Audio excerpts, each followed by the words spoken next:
करता हूं, वंदन करता हूं, वेलकम करता हूं चू चू की गप्पों के विशेष कार्यक्रम में। आज शाम को 5 बजे के बाद एक खबर आई कि भारत और पाकिस्तान के बीच जो तनाव चल रहा था वो खत्म हो गया, एक सीज फायर हो गया। अब दोनों लोग मिलकर आपस में आने वाली समय में और आगे चर्चा करेंगे, और फिलहाल जो एक युद्ध जैसा माहौल था वो खत्म हुआ और एक जो संघर्ष था उसका विराम हुआ। आम आदमी ये बात समझना चाहता है, ये जानना चाहता है कि इसमें हमें क्या हासिल हुआ, कितना हासिल हुआ, और इसके आगे का क्या रास्ता निकलेगा, और जो स्थिति उत्पन्न हुई थी उससे क्या वर्तमान में जो आगे स्थिति होगी वो क्या भिन्न होगी। इन तमाम चीजों को आम आदमी जानना चाहता है। इसलिए मैंने रिक्वेस्ट की कि आप जो तमाम दिग्गज हैं अलग अलग फील्ड के, वे आए और हमारे दर्शकों को ये बात समझाने की कोशिश करें कि आखिर हमने क्या हासिल किया उन 3 दिनों में। जो तनाव रहा उसका क्या नुकसान रहा, फायदा रहा, तमाम चीजों का जो भी एक समीक्षा है वो हम जानना चाहते हैं। तो इसकी सबसे पहले शुरुआत में विक्रांत यादव जी से करता हूं। वो एक जर्नलिस्ट हैं, सीनियर जर्नलिस्ट हैं, उधर स्वतंत्र के एडिटर इन चीफ है। विक्रांत जी, इन 3 दिनों में जो तनाव चला, हमने क्या हासिल किया, इसमें आपके ओपनिंग रिमार्क्स क्या है, फिर मैं अपना सवाल आपसे पूछूं। आलोक जी, वही मैं बहुत देर से सोचने की कोशिश कर रहा हूं कि क्या हमने पाया। क्योंकि आप ये समझिए, सबसे पहली बात कि भारत का हमेशा से ये स्टैंड रहा है कि भारत और पाकिस्तान कश्मीर, जम्मू कश्मीर के मुद्दे पर हम किसी तीसरे देश की कोई भी किसी तरह की भूमिका स्वीकार नहीं करेंगे। ये हमेशा से भारत का स्टैंड रहा है। आज अमेरिका के राष्ट्रपति ट्रंप ट्वीट करते हैं और उसके बाद ये जंगल में आग की तरह खबर फैलती है कि भारत और पाकिस्तान के बीच सीज फायर होने जा रहा है, सीज फायर हो रहा है। तो आखिर ट्रंप ने किस किस हैसियत से अमेरिका के राष्ट्रपति ने ये इस तरीके का ट्वीट किया था। दूसरा जो मुझे चिंता की बात जो लग रही है कि आखिर हमने इसमें पाया क्या। क्योंकि सबसे बड़ी बात की सीज फायर हो गया, सब चीजें ठीक है, युद्ध कोई भी नहीं चाहता। देखिए, हर आदमी ये चाहता है कि शांति रहे, क्योंकि युद्ध अगर स्थिति बनेगी तो निश्चित तौर पर उसके कई तरह के खामियाजे भुगतने पड़ेंगे। लेकिन जिस घटना के कारण ये शुरू हुआ था, पहलगाम का जो आतंकी घटना हुई थी, उस आतंकी घटना को अंजाम देने वाले वो आतंकवादी, क्या उनका खात्मा हो गया? उनके बारे में अभी तक कोई जानकारी नहीं है। वो कहां पर है, क्या है, क्या उनके साथ हुआ, कुछ उनके बारे में अभी तक जानकारी नहीं है। तो ये बहुत बड़ा सवाल है कि आखिर हमने क्या पाया। हम जो है अभी तक ये कह रहे थे कि हम अपनी तरफ से एस्केलेशन नहीं चाहते, लेकिन अगर सामने से कोई घटना होगी तो उस पर जवाब दिया जाएगा। अब आप देखिए कि अभी हमने 5 बजे से ये कहा था कि 5 बजे के बाद ये सीज फायर की अवधि शुरू हो जाएगी। और श्रीनगर में, पंजाब में, अभी मैं पंजाब के कुछ बड़े नेताओं के ट्वीट देख रहा था कि पंजाब के गुरदासपुर, होशियारपुर, पठानकोट, इन सब जिलों में ड्रोन देखे गए हैं पंजाब पाकिस्तान की तरफ से। दूसरा, जम्मू कश्मीर के मुख्यमंत्री ट्वीट करके कह रहे हैं कि ये क्या है सीज फायर, और लगातार वहां पर शेलिंग शुरू हो गई है। तो आखिर क्या हुआ है, कैसे हुआ है, इस मामले में एकदम क्लियरिटी के साथ अब सरकार को सामने आना पड़ेगा और ये बताना चाहिए। क्योंकि राजनीतिक फैसला भी हुआ है तो सरकार को राजनीतिक तौर पर बताना चाहिए कि इसमें क्या किस कारण से ये हुआ और कैसे कैसे ये स्थिति हुई। तो मुझे लगता है कि अभी ये विश्लेषण करने में बहुत समय लगेगा कि हमने इन 2-3 दिनों में क्या पाया और क्या हमने खोया। क्योंकि मेरा अभी भी सबसे बड़ा सवाल यही है कि मैं सोचने की जो कोशिश कर रहा हूं कि पहलगाम के जिन दरिंदों के घटना के बाद ये पूरा वाकया शुरू हुआ, युद्ध जैसी स्थिति तक हम पहुंच गए, और उन उन आतंकियों के खात्मे से पहले इस तरीके से अचानक से इस मोड़ पर आकर सीज फायर की घोषणा होना, इसके पीछे के कारण सामने आने चाहिए।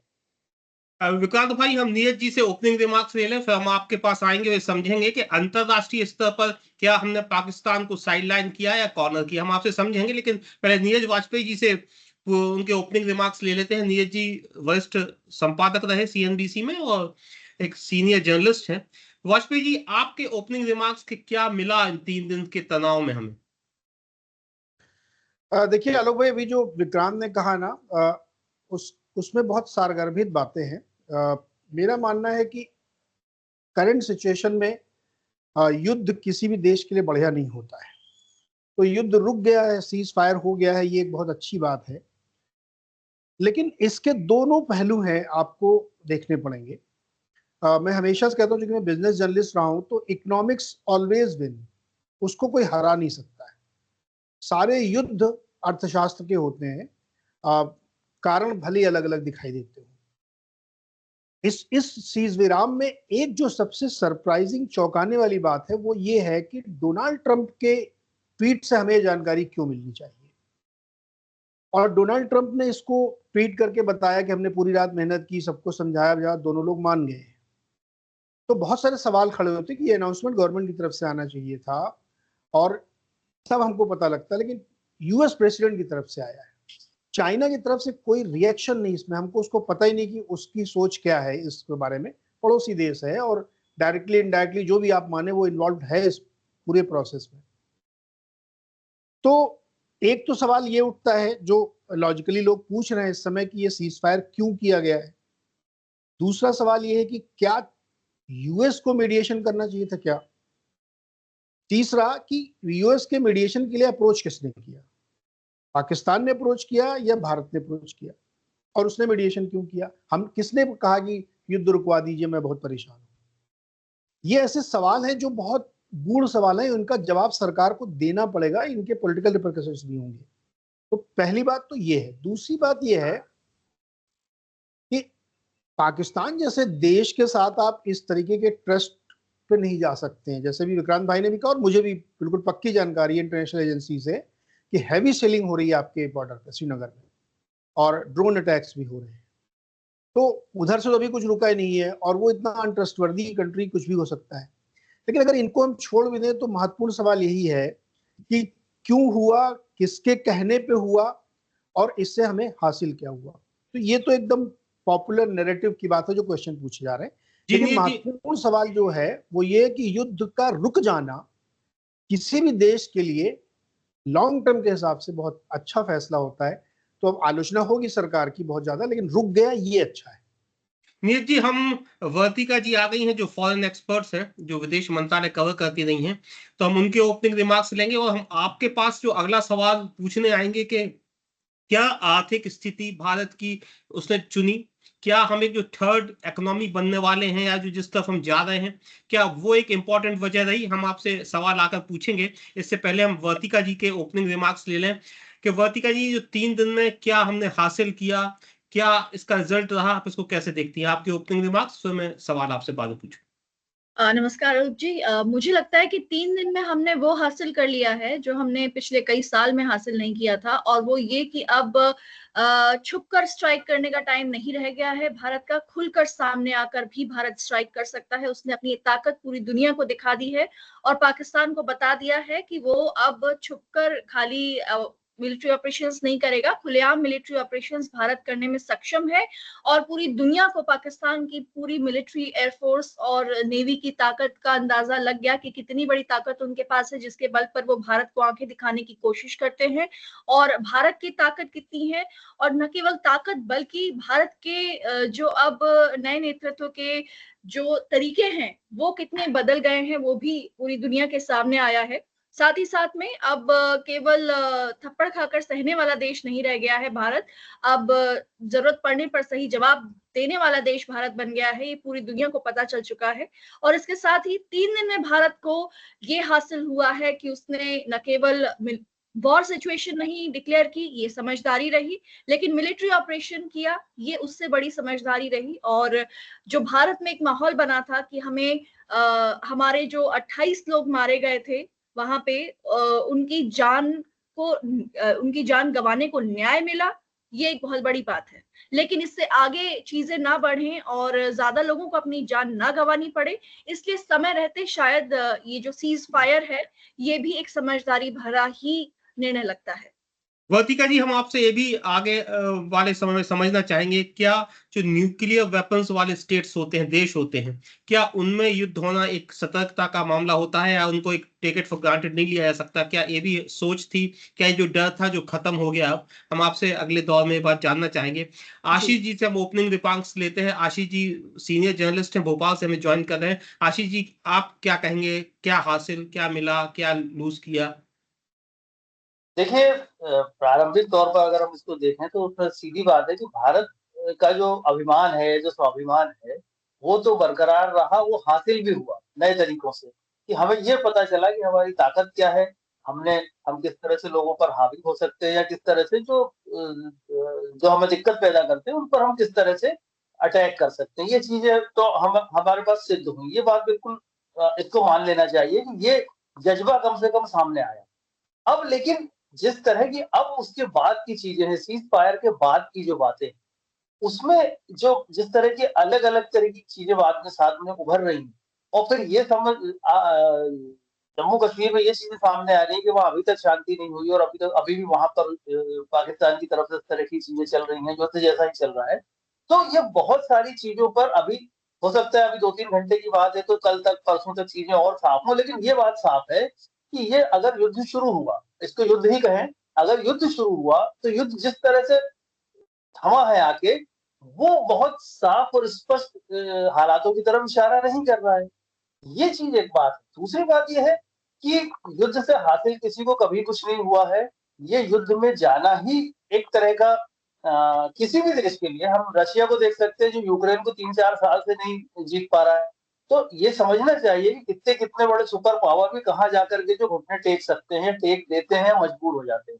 तो भारत के इंटरेस्ट में तो यही है कि युद्ध ना हो, उसकी जगह पर इस तरह से कोई चीजें की जाए कि जो समस्या है, जो आतंकवाद है, उसको वहां खत्म किया जाए। पहलगाम में जो हुआ उस पर कई तरह की बातें हो चुकी है, कोई चूक मानता है, कोई चूक नहीं मानता है, लेकिन मेरी नजर में ये है कि पहलगाम ही क्यों हुआ, जब वहां पर इतना सारा सेना, इतना सारे सैनिक, इतने सारे, जो वहीं वो बेसिक चीज ही नहीं होनी चाहिए। ये सब चीजें तो उसके बाद की बातें हैं। तो चलिए वहां आशीष जी, पर हम आपसे अगले राउंड में आएंगे तो एक सवाल जरूर जानना चाहेंगे, क्या जनता ज्यादा चाहती थी उसे कम मिला? ये मैं अगले राउंड में आपसे पूछूंगा। अब विक्रांत जी से हम पूछना चाहते हैं, जो मैंने आपसे कहा था कि हम लोग जानना चाहते हैं, चूंकि गप्पों के तमाम दर्शक, कि अंतरराष्ट्रीय स्तर पर क्या हमने पाकिस्तान को अलग थलग किया?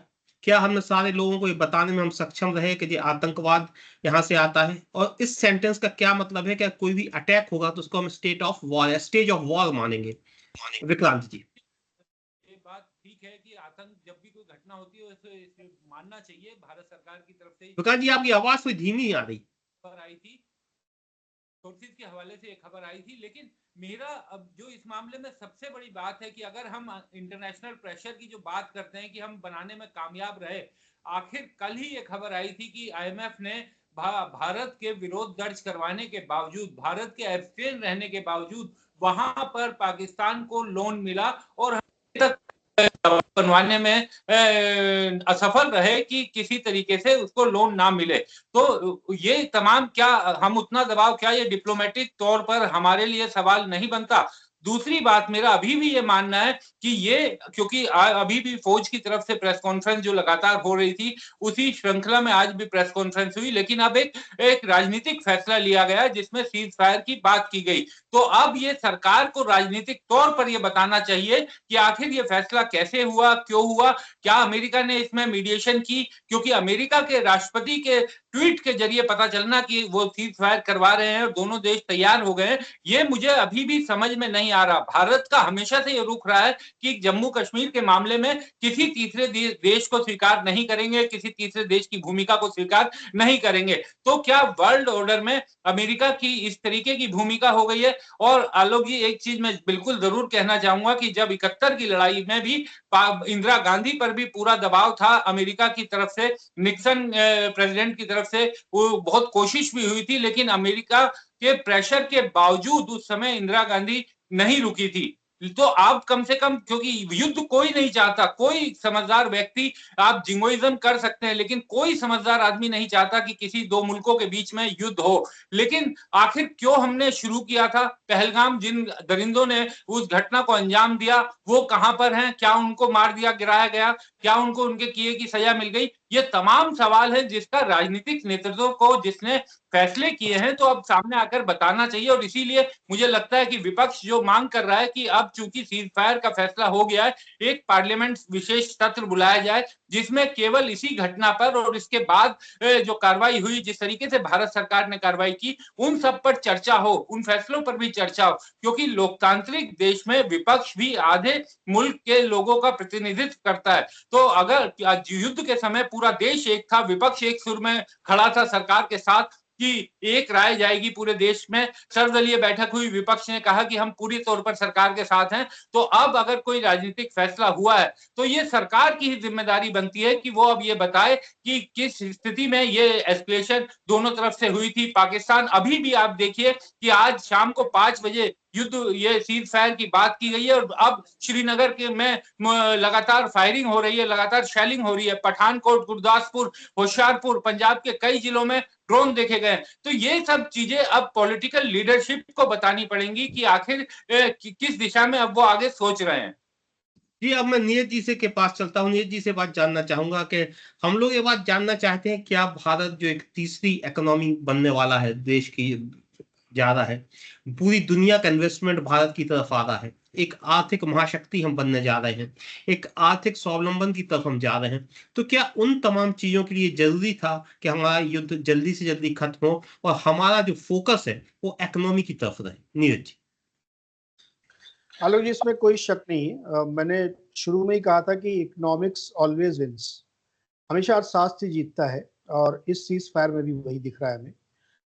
अगर इस कॉन्टेक्स्ट में मैं कहूँ कि ये फैसला आर्थिक दृष्टि से या इकोनॉमी को जिस ग्रोथ पाथ में हम लोग हैं, बहुत अच्छा डिसीजन है और लोगों को समझना चाहिए। जो लोग इसकी आलोचना कर रहे हैं, क्वेश्चन कर रहे हैं, मैंने शुरू में कहा था कि दो विश्लेषण है इसके। तो जो इकोनॉमिक साइड का विश्लेषण है वो बिल्कुल साफ है कि ये फैसला बहुत सही है, क्योंकि जब आप वॉर में फंसते हैं ना तो बहुत लंबे फंसते हैं और उसके फिर आपका डिफोकस हो जाती है, गवर्नमेंट पॉलिसीज पे इम्पैक्ट पड़ता है, फाइनेंस पे इम्पैक्ट पड़ता है, और आप की ग्रोथ पे कहीं ना कहीं असर होता है, और फिर इंटरनेशनल प्रेशर्स भी आते हैं।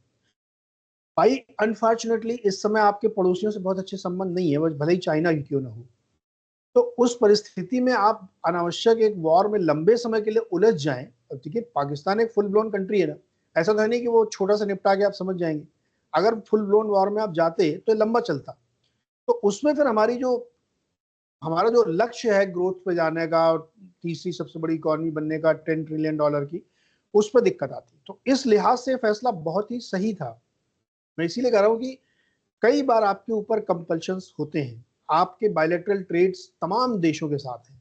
मैं खुद ये क्वेश्चन कर रहा हूँ कि यूएस ने क्यों ट्वीट किया, ये उसने क्यों बताया कि हमने मीडिएट किया, और हमने तो बायलैटरल कभी मीडिएशन स्वीकार ही नहीं किया था।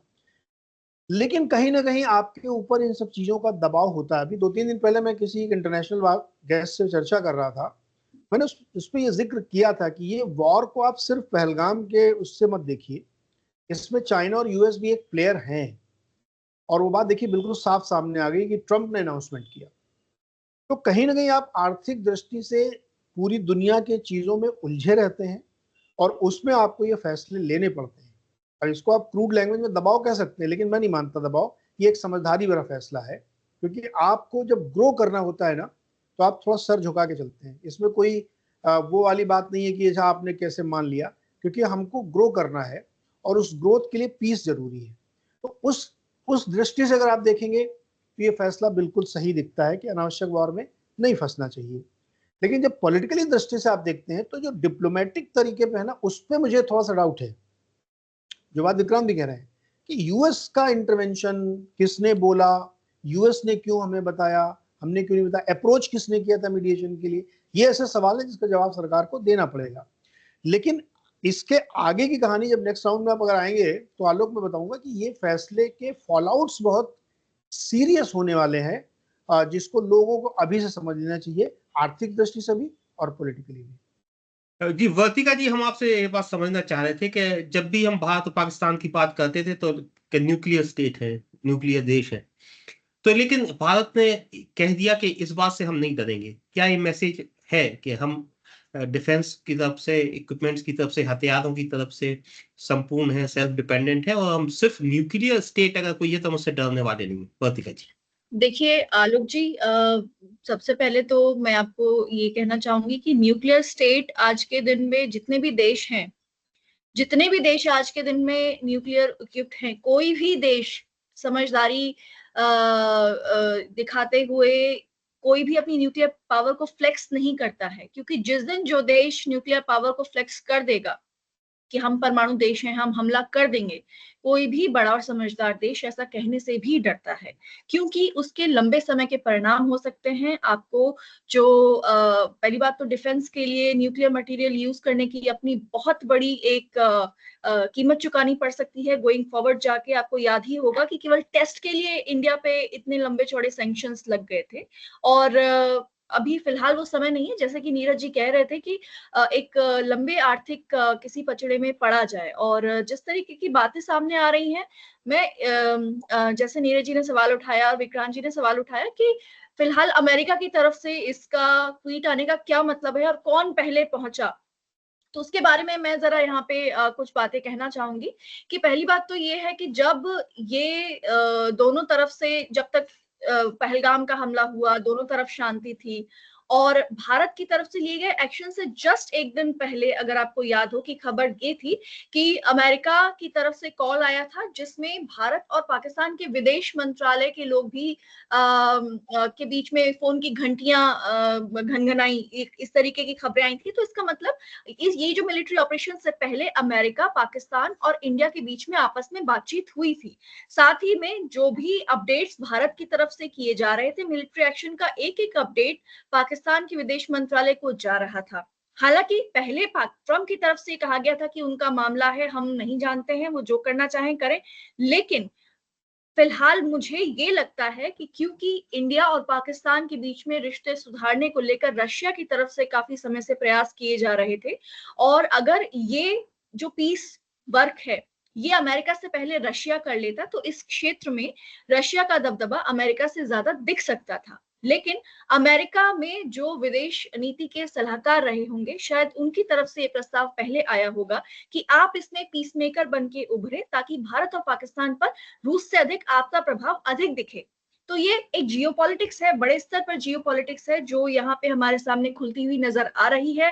साथ ही चाइना ने तो खुले तौर पे कह ही दिया था कि वो पूरी तरीके से पाकिस्तान के साथ में है। साथ ही ये भी खबरें हैं कि इस सीज फायर में यूके ने भी कहीं ना कहीं पर्दे के पीछे से अपनी भूमिका निभाई है। और आपको याद हो कि इस मिलिट्री ऑपरेशन से जस्ट पहले भारत और यूके के बीच में फ्री ट्रेड का जो एक समझौता हुआ है जो काफी सालों से लंबित था। जी नीरज जी। नहीं हाँ, आप प्लीज कंटिन्यू करिए, आप कंटिन्यू करिए, उसके बाद मैं बोलूंगा। जी, तो ये जो फ्री ट्रेड पैक्ट हुआ है भारत और यूके के बीच में, और यूके में लंबे समय से अपने डिफेंस सेक्टर को आगे बढ़ाने की बातें हो रही थी और कहा जा रहा था कि जैसे अमेरिका हथियार बेचकर पैसे कमाता है वैसे क्यों ना यूके भी अब एक प्राइमरी तरीके से अपनी जो हथियारों की इंडस्ट्री है उसको बढ़ावा दे कहीं ना कहीं। तो बहुत डिफेंस के हथियारों की जो लॉबी है उसका इसमें बहुत महत्वपूर्ण एक कदम है कि आईएमएफ से वहां पे उनको एक लंबे समय से अगेन पेंडिंग लोन मिलता है जो कि आतंकवाद के खिलाफ कार्रवाई करने के लिए उनको कुछ एक्शन प्लान्स दिए गए थे। उस एक्शन प्लान्स को पाकिस्तान पूरा नहीं कर पा रहा था लंबे समय से और वो लोन पेंडिंग था कई सालों से। अचानक से जो है इतनी बड़ी राशि आईएमएफ की तरफ से उनको सैंक्शन हो जाती है ऐसे समय में जब भारत के साथ वो खुले तौर पर पाकिस्तान का तनाव चल रहा है। तो ये भारत को सीधे सीधे संदेश था कि अगर आप इनके साथ में खुले तौर पर वॉर पे जाते हैं तो हम, जैसे यूक्रेन को रशिया के साथ वॉर के समय पर सपोर्ट मिलता रहा था इन देशों का, वैसे हम पाकिस्तान को भी सपोर्ट पीछे के रास्ते से देने में झिझकेंगे नहीं। तो ये खाली इसमें राजनीति, घरेलू राजनीति भी की भी अगर बात की जाए तो भारत में बिहार में चुनाव होने वाले हैं, जनगणना होने वाली है, जातिगत जनगणना होने वाली है, साथ ही संसद में महिलाओं के आरक्षण का मुद्दा लंबित है। तो भारत में घरेलू आगे कभी करेंगे। और नीरज जी आप मुझे इसको फिलहाल ये कंक्लूड करिएगा। समझदारी भरा निर्णय लगता है। नीरज जी हम आपके पास कंक्लूजन के लिए आएंगे, लेकिन इस राउंड को एक बार आशीष जी से खत्म कर लें, फिर हम आपके पास आएंगे नीरज जी, वहां खत्म करेंगे। आशीष जी, क्या इस जनता को और ज्यादा चाहिए था? एक्चुअली क्या है कि जनता को चाहिए क्या, ये जनता को भी ठीक से अब पता नहीं है। देखिए मैं थोड़ा सा ऐसा जनता ऐसा ना समझे, लेकिन जनता को वाकई में नहीं पता है कि जनता को क्या चाहिए। जनता के पास एक अलग किस्म का एक माइंडसेट है। एक जनता अब मुझे नहीं लगता कि बहुत ज्यादा बची है। जनता एक खास किस्म से सोचने वाले सांचे में ढल गई। वो या तो इस तरफ जैसा सोचती है, उस तरफ जैसा सोचती है। एक राजनीतिक विचारधारा में बटी हुई जनता है। तो मुझे ऐसा लगता है कि जो एक बड़ा वर्ग है जनता का, जो एक अलग तरह से सोचता है, वो शायद चाहता था कि और हो युद्ध, या और इस तरह की चीजें हो, वो ये नहीं सोच रहा है कि इसके आगे क्या हो सकता था, इसके रिपरकशन कितने खराब हो सकते हैं खुद उस जनता के लिए। तो ये चीजें बहुत समझदारी की हैं कि जल्दी से जल्दी सीज फायर हो गया। अब वो जैसे हुआ बड़े धुंधले तरीके से उसकी पिक्चर आई है कि सीज फायर कैसा हुआ है, लेकिन फिर भी मैं मानता हूं कि जो हुआ उसको मजबूत किया जाए, कम किया जाए और तनाव कम किया जाए जितनी जल्दी हो सके। जैसा नीरज जी भी कह रहे हैं, सभी की चिंता है कि जो देश जिस तरह पर ले जाए जाने की बातें हो रही थी, उस पर फोकस ज्यादा होना चाहिए। और रही बात उसकी, फिर मैं कहूंगा कि जो हमारी समस्याएं हैं, जो हमारा आतंक है, हमारे हमारे खिलाफ जो आतंक है, उसको थामने की कोशिश वहीं की जाए जहां वो शुरू हो रहा है, जहां सबसे बड़ा डिप्लॉयमेंट है, वहां पर कोशिश की जाए। युद्ध के तो बहुत सारे रास्ते, और आप देखिए कि युद्ध की जो हालत थी और युद्ध के जो नतीजे थे, उसके बाद ही बुद्ध की क्या स्थिति थी, चलिए सिद्धार्थ बुद्ध आशीष जी, कैसे थे। समय हमारे पास कम है, तो सीज फायर का काम हम लोग नीरज वाजपेयी जी के पास सौंपते हैं कि वे इस युद्ध, इस पूरी विचार मंथन को समाप्त करेंगे। नीरज जी। आलोक भाई, जो वर्तिका जी कह रहे थे ना, उसी को एड ऑन करता हूं मैं। देखिए, इंटरनेशनल पॉलिटिक्स और डिप्लोमेसी बहुत डेलिकेट होती है, वो सिंबोलिज्म पे चलती है। अगर इस परिस्थिति में जहां पे चाइना और यूएस के बीच में कोल्ड वॉर चल रहा है टैरिफ को लेकर के, उस सिनेरियो में अगर यूएस ने इस डील को कराया है, चलिए एक बार के लिए छोड़ दिए किसने अप्रोच किया, वैंस भी यहाँ पे आए थे, आईएमएफ का भी इशू हो गया, बंगा भी मिलके गए थे प्राइम मिनिस्टर से, लेकिन सामने क्या दिख रहा है हमें, मैनिफेस्ट क्या हो रहा है कि यूएस ने डील ब्रोक की है। उस परिस्थिति में चाइना का रिएक्शन बहुत इंपॉर्टेंट है, and both are at loggerhead. तो मेरा कहना यह है कि इंडिया इस समय इंटरनेशनल डेलिकेसी में अलाइंड दिख रहा है यूएस की तरफ, और दोनों के बीच में वॉर चल रहा है टैरिफ को लेकर के। तो आप बहुत कंफर्टेबल सिचुएशन में नहीं है। मैं इसीलिए कह रहा था कि यूएस का इंटरवेंशन बहुत तकलीफ देने वाला हो सकता है, क्योंकि चाइना जो है एक बड़ी पावर है, हमारा $100 बिलियन का उनके साथ डेफिसिट है। तो कल को क्या परिस्थिति बनेगी in terms of business and economics, जो कि कोर इश्यू है किसी भी लड़ाई का, वो दिक्कत दे सकता है। और हमारा सिद्धांत रहा है पंचशील का, नॉन लैंड मूवमेंट। मैं निजी तौर पर इसका बहुत विरोधी हूँ, कोई पंचशील नहीं होता है। आप सबके दोस्त हैं, मतलब आप किसी के दोस्त नहीं है, ना कोई आपका दोस्त है। आपको जीवन में 2-4 दोस्त तय करने पड़ते हैं जो हर परिस्थिति में आपके साथ हो। हम सबके दोस्त हैं, इसलिए हमारा कोई दोस्त नहीं है। उस सिचुएशन में आप खड़े दिख रहे हैं यूएस के साथ। इसका क्वेश्चन, ये इसका जवाब मेरे पास नहीं है कि इसका क्या आगे फॉलो आउट होगा। इसलिए मैंने कहा था कि इसका आगे जो रिपरकशंस होंगे वो क्या होंगे, अभी कहना बड़ा मुश्किल है, क्योंकि डिप्लोमेसी बहुत ही डेलिकेट होती है, उसमें सिंबल्स पे, टोकेनिज्म पे काम होता है। तो आज की परिस्थिति में तो मैं एज ए इकोनॉमिक जर्नलिस्ट में बहुत खुश हूँ कि झंझट खत्म हुआ, पीसफुल चलेगी। ग्रोथ के लिए पीस जरूरी है, लेकिन आगे आने वाले समय में इसके इकोनॉमिक फॉलोआउट्स होंगे या हम और आप सब देखेंगे, क्योंकि चाइना इसको इतनी इजीली डाइजेस्ट नहीं करेगा कि इंडिया यूएस के साथ अलाइन दिखे। जैसे कि मैंने कहा था कि नीरज जी सीज फायर करेंगे, लेकिन विक्रांत जी ने कहा कि अभी भी शेलिंग हो रही है जम्मू कश्मीर में, तो वर्तिका जी अभी भी कुछ कहना चाह रही हैं, तो सीज फायर के बाद कुछ शेलिंग जो है वर्तिका जी करेंगी, फिर इसको खत्म करेंगे। कहिए वर्तिका जी। जी, जो इसके रिपरकशंस होंगे, उसमें से जो मुझे बड़ा रिपरकशन जो एक ये समझ में आता है कि काफी समय से अमेरिका जो है वो भारत के कंधे पे बंदूक रख के अमेरिका के साथ लड़ाई लड़ने की कोशिश कर रहा है। हालांकि इससे एक तो बड़ी चीज ये होगी कि साउथ चाइना सी में अमेरिका का प्रभाव बढ़ेगा। दूसरा इससे ये होगा कि भारत और रशिया के रिश्तों में कहीं ना कहीं जो अभी तक डिफेंस के सबसे ज्यादा जो रिश्ते हमारे रशिया के साथ में रहे हैं, और इस समय ये डिप्लोमेसी में इंडिया दिखता है साथ में खड़े हुए अमेरिका के साथ में, तो कहीं ना कहीं ये चीज भी दिखेगी कि हाँ, अब जो है सीधे सीधे अमेरिका के हाथों में कहीं ना कहीं भारत की डिप्लोमेसी के खेलने का जो डर है वो बढ़ रहा है। और ये क्योंकि अमेरिका पर भरोसा नहीं किया जा सकता है, तो इसलिए भारत के लिए बहुत सतर्क रहने का समय है। और मैं चाहूंगी कि, क्योंकि मैं वहां पे भी यही चाहूंगी कि वो जो सीजफायर की बात की शेलिंग है वो जल्दी खत्म हो, और इस शेलिंग को भी जल्दी खत्म करते हुए मैं अपनी बात को भी यही विराम दूंगी। हालांकि कहने के लिए और समझने के लिए बहुत सारी बातें बाकी है। इतना कॉम्प्लिकेटेड विषय था, क्योंकि इसमें आर्थिक स्थितियां थी जो नीरज जी ने समझाई, विदेश वाली बातें थी विक्रांत जी से समझी और वर्तिका जी से समझी, आम आदमी की जो भावना है वो आशीष जी से समझी। तमाम एक्सपर्ट्स से मैंने कोशिश की कि जो आम जनता है वो इसको समझ पाए कि 3-4 दिन जो चला उसमें हमने क्या हासिल किया। आप लोगों ने जो अपने इतने कीमती विचार, जितने बहुमूल्य विचार जिनका कोई मूल्य नहीं, इतना इम्पोर्टेंट, इतने बहुमूल्य थे कि आपने हमारे दर्शकों को समझाने की कोशिश की।